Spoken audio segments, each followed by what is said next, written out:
আমাকে দাওয়াত করার জন্য।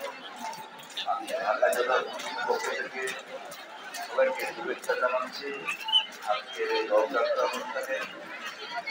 আমি যতটুকু জানি যে ৩০ জন দেবতা যাত্রা করবে, যেটাকে রথযাত্রা শুরু।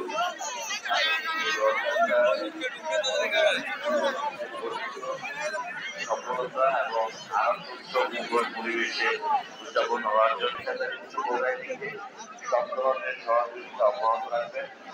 এবং আমার দেখা আমাদের রথযাত্রার এত বড় অনুষ্ঠান আমি কখনো ইউটিউবে দেখি নাই। আমার খুব ভালো লাগছে দেখে, আমি এনজয় করতেছি। একজন চৌধুরী যিনি বাংলাদেশ সাজিয়েছেন, আজকে সশরীর উপস্থিত হয়েছেন এবং দু একটা কথাবার্তা শুনতে পাবো। তার এই সামগ্রিক আপনারা যদি অনুমতি দেন, আপনাদের সবার পক্ষ হতে আমি ধন্যবাদ এবং কৃতজ্ঞতা জানাই। আমরা আপনাদের সারা দেখে অভিভূত হয়েছি। আমি বললাম যে বিগত 18 বছরে এত বড় জনসমাগম, ভক্ত এবং সুধীবৃন্দের আগমন আমি দেখিনি। আপনাদেরকে ধন্যবাদ, কৃতজ্ঞতা, শুভেচ্ছা জ্ঞাপন করছি। আর আমাদের আয়োজনে প্রত্যেক শৃঙ্খলাযুক্ত এক সমাজের মধ্যে সবাইকে আমাদের মন্দির কমিটির পক্ষ থেকে ধন্যবাদ জ্ঞাপন করে, বিশেষ করে প্রধান অতিথিকে আমার ব্যক্তিগত তরফ থেকে ধন্যবাদ জ্ঞাপন করে আবারও অবস্থান করছেন আসছিলেন অনুষ্ঠানের প্রধান অতিথি অন্তর্বর্তীকালীন সরকারের মাননীয়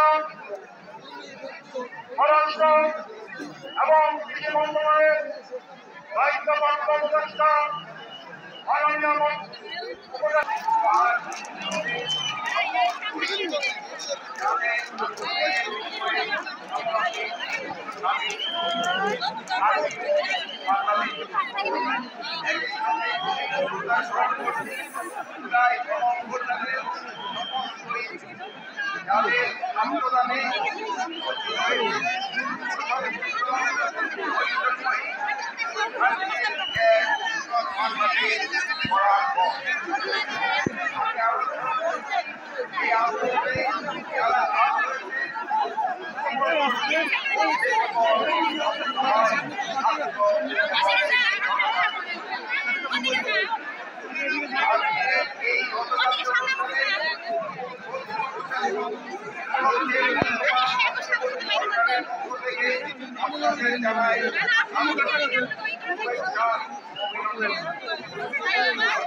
আমি আশা করবো আপনারা নির্ভয়ে